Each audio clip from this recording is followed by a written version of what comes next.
Assalamualaikum warahmatullahi wabarakatuh. Halo adik-adik, selamat datang kembali di channel Yuk Berbagi. Pada video kali ini saya akan membahas soal dan pembahasan bab 1 ruang lingkup biologi.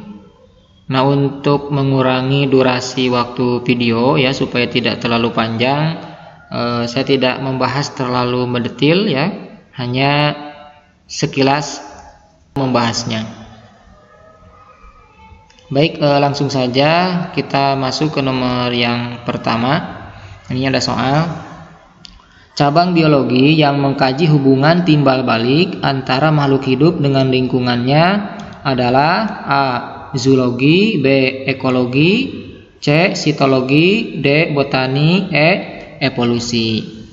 Nah, jawabannya adalah B ya, ekologi. Nah, pembahasannya, cabang biologi yang mengkaji hubungan timbal balik antara makhluk hidup dengan lingkungannya yaitu ekologi.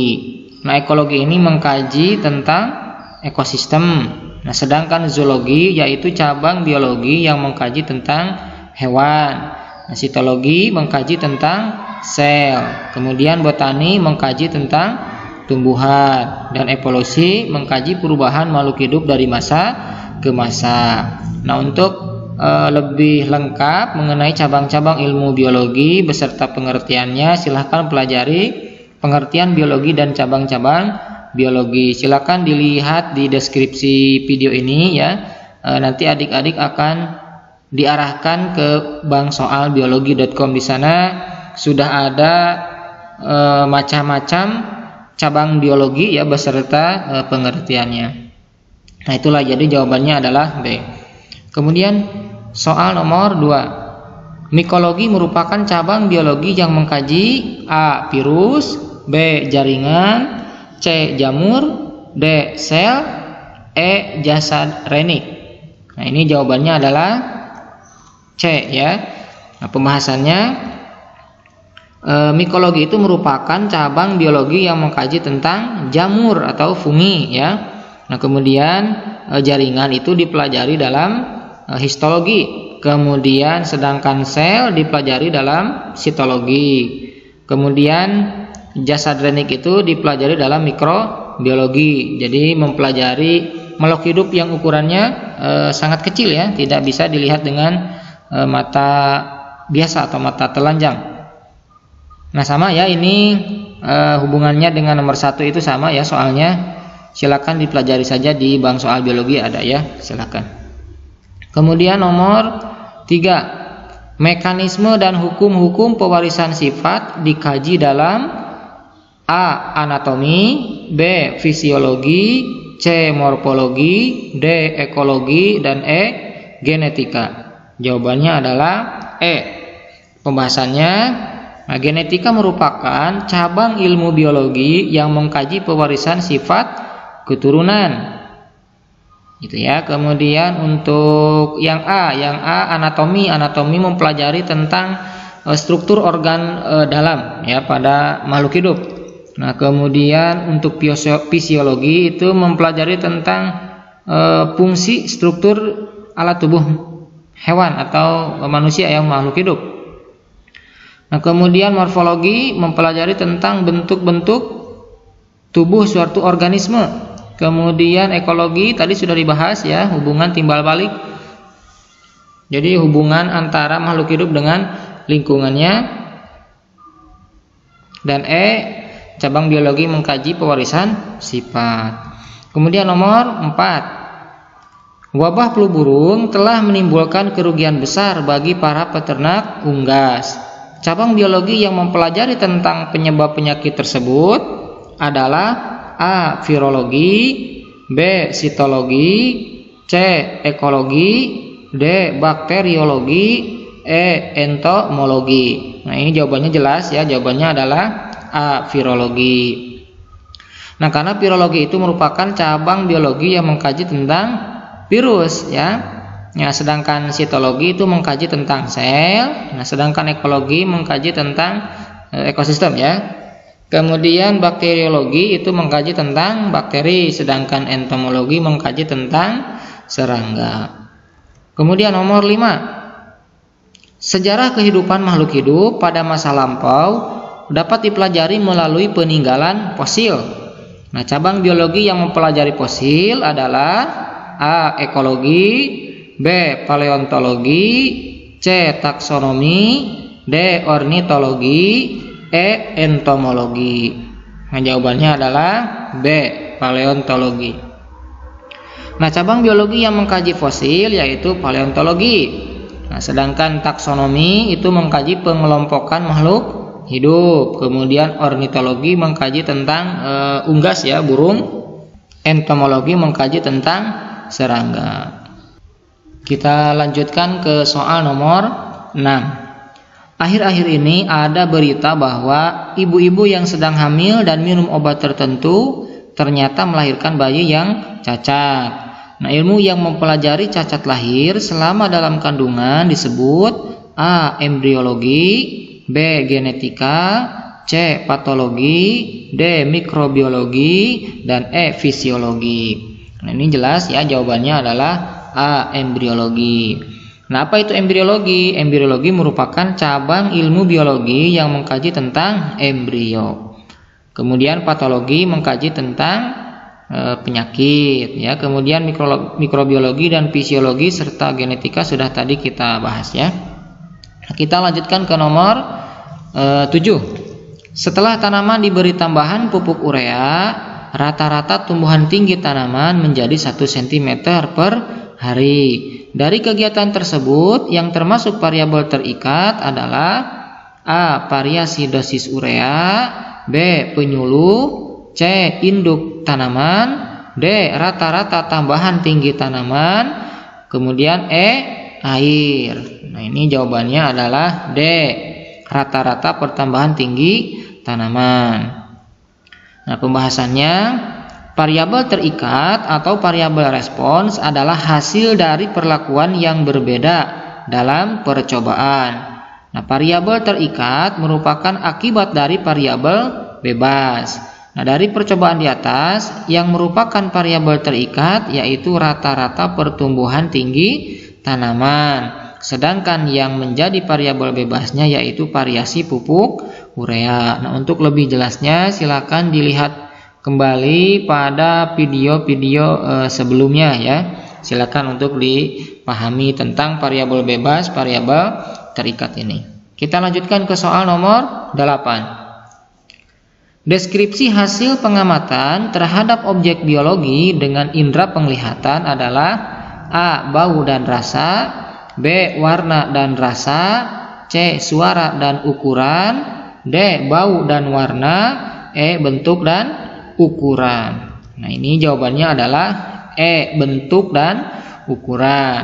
Nah, hasil pengamatan objek biologi dengan indera penglihatan dapat berupa bentuk objek dan ukuran objek. Jadi maksudnya jelas ya, yang bisa ditangkap atau bisa diamati oleh mata berarti ya, sebagai indera penglihatan. Sedangkan bau dan rasa itu bukan oleh mata ya, tapi oleh hidung ya, dan lidah kalau merasakan. Itu yaitu maksudnya. Kemudian nomor 9. Seorang siswa mengamati tanaman mangga yang bunganya sangat banyak. Ia mengatakan sebentar lagi pohon mangga itu akan berbuah banyak pula. Nah, pernyataan tersebut termasuk A. Observasi, B. Rumusan masalah, C. Kesimpulan, D. Penjelasan, E. Rumusan hipotesis. Nah, jawabannya adalah E. Hipotesis merupakan dugaan sementara atau jawaban sementara. Nah, hipotesis merupakan jawaban sementara terhadap suatu masalah. Hipotesis disusun berdasarkan landasan teori atau kerangka berpikir yang sudah disusun. Hipotesis ini akan diuji kebenarannya melalui percobaan atau eksperimen. Jadi jawabannya adalah E. Hipotesis. Kemudian soal nomor 10. Teori-teori yang terdapat dalam biologi berlaku umum karena A. Mudah dikenang oleh anak cucu, B. Teori tersebut didapat dari hal-hal yang umum, C. Teori tersebut dapat disadur oleh negara-negara lain. Kemudian D, dapat diperlihatkan kepada orang lain agar mendapat pujian. E, jika diuji oleh orang yang berbeda, maka akan mendapatkan hasil yang sama. Ini jawabannya adalah E. Karena ilmu biologi tergolong ke dalam sains, maka biologi memiliki karakteristik empiris, yakni sains dapat dibuktikan dengan pengamatan, penelitian, atau eksperimen. Dengan demikian, ilmu biologi dapat diuji dengan pengamatan atau penelitian atau eksperimen dimanapun, kapanpun, dan oleh siapapun akan mendapatkan hasil yang sama. Nah, untuk lebih jelasnya silakan lihat kembali pada video pertama ya, silakan. Itu dijelaskan bagaimana biologi termasuk ke dalam sains. Kemudian nomor 11. Tujuan kegiatan observasi sebelum melakukan penelitian adalah titik-titik. A. Mempermudah penyusunan hipotesis. B. Menguji kebenaran hasil penelitian lain. C. Sebagai acuan untuk menarik kesimpulan. D. Mencari gambaran tentang objek yang akan diteliti. E. Menentukan jenis analisa data yang akan digunakan. Jawabannya adalah D. Nah, tujuan observasi ini yaitu untuk mencari gambaran tentang objek. Nah, jadi sebelum kita menentukan masalah ya kita harus tahu dulu gambarannya gitu, yaitu maksudnya seperti itu. Jadi kita tidak bisa langsung melakukan penelitian, bagi tidak bisa ya. Tapi harus observasi terlebih dahulu. Kita lanjutkan ke soal nomor 12. Seorang dokter melakukan transplantasi ginjal atau cangkok ginjal ya pada penderita gagal ginjal. Nah, ginjal dipelajari dalam organisasi kehidupan di tingkat A. Sel, B. Organ, C. Jaringan, D. Individu, E. Sistem organ. Nah, ini jelas ya, ini jawabannya adalah organ, B ya. Nah, organ merupakan kumpulan beberapa macam jaringan yang melakukan suatu fungsi tertentu. Nah, contoh pada tumbuhan tingkat tinggi, misalnya akar, batang, daun, bunga, dan buah. Nah, itu adalah organ. Nah, sedangkan pada hewan, contohnya adalah jantung, paru-paru, hati, lambung, usus, telinga, dan hidung. Nah, itu adalah contoh organ. Jadi jawabannya adalah B ya. Kemudian nomor 13. Setelah diadakan penelitian oleh ahli medis, diketahui bahwa penyakit flu babi disebabkan oleh virus H1N1. Dalam pemecahan masalah biologi secara ilmiah, maka pernyataan tersebut merupakan A. Hipotesis, B. Kesimpulan, C. Analisis data, D. Tujuan penelitian, E. Perumusan masalah. Jawabannya adalah B. Pernyataan di atas itu merupakan kesimpulan dari hasil penelitian. Nah, kesimpulan merupakan jawaban yang sebenarnya dari hipotesis yang pernah diajukan. Nah, ada dua kemungkinan, yaitu hipotesis ditolak atau hipotesis diterima. Hipotesis diterima apabila sesuai dengan hasil percobaan, tetapi apabila hipotesis tidak sesuai dengan hasil percobaan, maka hipotesis ditolak. Nah, itu jawabannya adalah B. Nah, kemudian nomor 14. Serumpun bambu, segerombol semut, dan beberapa ekor tupai dalam konsep ekologi merupakan A. Individu, B. Populasi, C. Komunitas, D. Ekosistem, E. Bioma. Jawabannya adalah B. Populasi. Nah, populasi adalah kumpulan individu dari satu spesies yang berinteraksi dan hidup di wilayah tertentu. Contohnya, sekumpulan pohon kelapa di suatu kebun dan sejumlah semut yang hidup di suatu lubang pada sebatang pohon.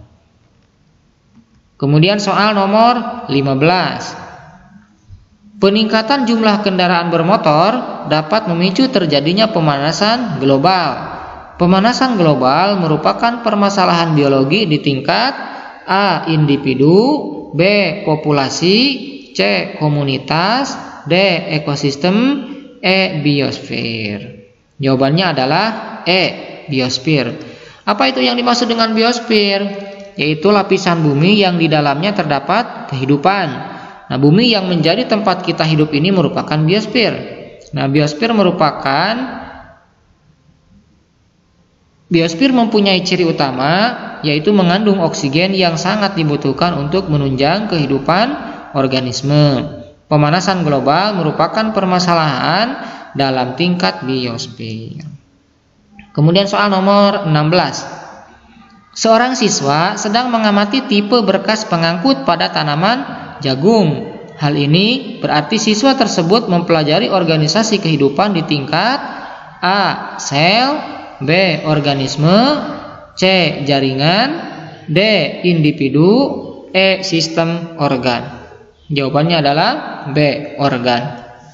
Jaringan merupakan kumpulan sel yang memiliki bentuk yang sama dan melakukan fungsi tertentu. Contohnya kalau misalkan pada tumbuhan tingkat tinggi, misalnya epidermis. Kemudian jaringan parenkim palisade, parenkim spons, sclerenkim, xilem, flum, cambium, dan gabus. Kemudian soal nomor 17. Dalam suatu penelitian, data yang diperoleh dapat disajikan dalam bentuk grafik atau diagram. Penyajian grafik atau diagram ini berguna untuk A. Membantu penentuan metode analisa data, B. Mempermudah pembuatan hipotesis, C. Menguji kebenaran data hasil penelitian, D. Mempermudah orang lain memahami hasil penelitian, E. Sebagai acuan untuk merumuskan masalah penelitian. Ini jawabannya adalah D. Pembahasannya, agar lebih mudah dimengerti orang lain, data hasil pengamatan atau observasi sebaiknya disajikan secara ringkas dan sistematis. Data dapat disajikan dalam bentuk tabel, grafik atau diagram, skema atau gambar. Data kualitatif dapat disajikan dalam bentuk tabel, uraian kalimat, skema, dan gambar. Data kuantitatif dapat disajikan dalam bentuk tabel angka dan grafik. Kemudian soal nomor 18. Rongga mulut, kerongkongan, lambung, usus halus, usus besar, hati, dan pankreas bekerja bersama untuk menjalankan fungsi pencernaan makanan dengan membentuk A. Jaringan, B. Organ, C. Sistem organ, D. Individu, E. Populasi. Jawabannya adalah C. Sistem organ. Nah, pencernaan itu termasuk ke dalam sistem organ. Nah, sistem organ selain pencernaan yaitu pernapasan, ekskresi, sirkulasi darah, reproduksi, saraf, dan sebagainya. Silakan dibuka kembali ya di video yang kedua. Nah, ini membahas tentang tingkat organisasi kehidupan dalam sistem organ dan organ. Nah, jelas ya di sana ada. Kemudian soal nomor 19. Berikut ini yang termasuk organ adalah A. Membran mukosa yang melapisi dinding lambung, B. Kartilago, C. Darah, D. Otot jantung, E. Otak. Nah, ini jawabannya adalah E. Otak. Nah, otak merupakan contoh organ. Membran mukosa, kartilago, darah, dan otot itu termasuk ke dalam jaringan. Soal nomor 20. Anissa adalah seorang siswi kelas 10. Ia hendak meneliti pengaruh pH terhadap kecepatan reaksi suatu enzim. Nah, berdasarkan pernyataan tersebut yang merupakan variabel bebas adalah A. pH, B. Jenis enzim, C. Tabung reaksi, D. Kecepatan reaksi, E. Banyaknya enzim. Jawabannya adalah A. pH.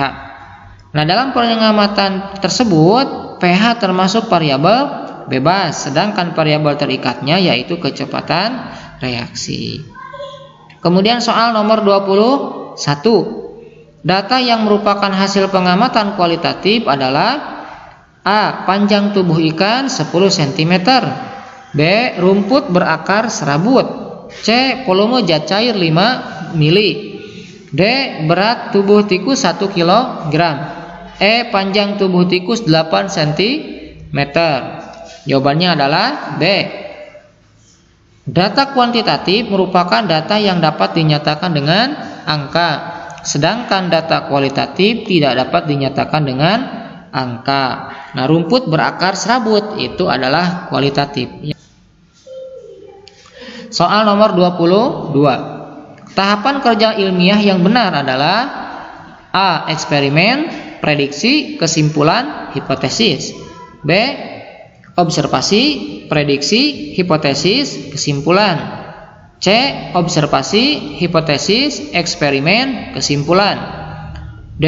Hipotesis, observasi, prediksi, eksperimen. E.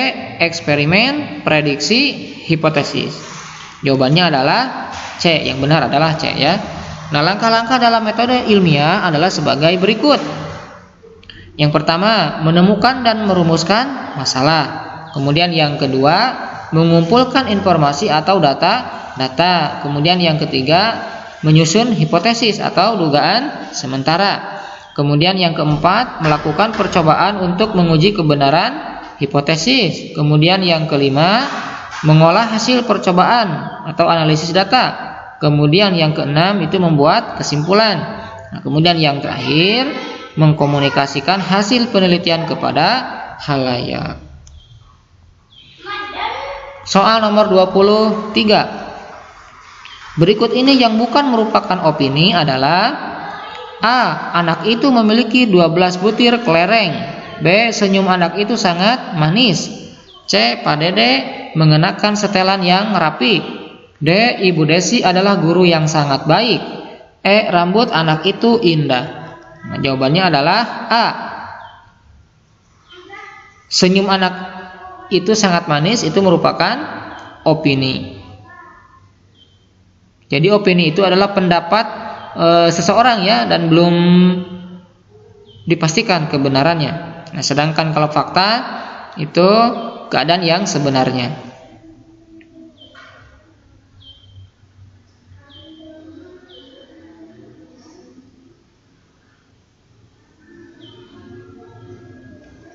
Soal nomor 24.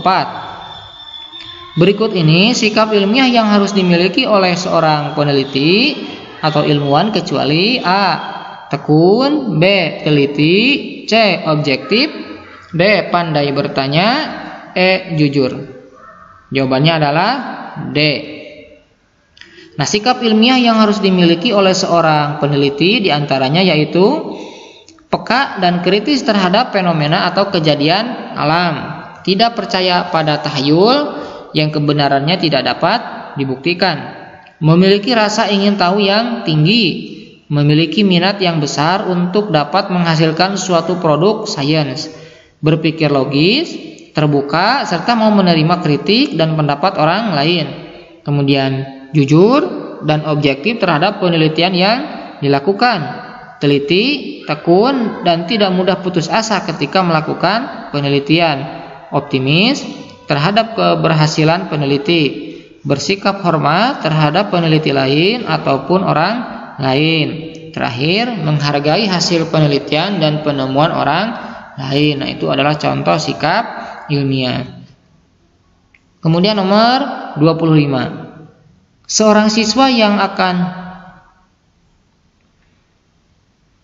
siswa akan menerapkan metode ilmiah. Setelah mengumpulkan data, maka siswa tersebut segera A. melakukan observasi, B. menyusun hipotesis, C. melakukan eksperimen, D. menguji hipotesis, E. menarik kesimpulan. Ini jawabannya adalah B. menyusun hipotesis. Nah, ini adalah urutan atau langkah-langkah dalam metode ilmiah. Yang pertama, menemukan dan merumuskan masalah, mengumpulkan informasi, menyusun hipotesis, melakukan percobaan, mengolah hasil percobaan, membuat kesimpulan, dan mengkomunikasikan. Baik, itulah penjelasan singkat ya tentang soal biologi bab 1 kelas 10 tentang ruang lingkup biologi. Semoga bermanfaat. Sampai jumpa. Assalamualaikum warahmatullahi wabarakatuh.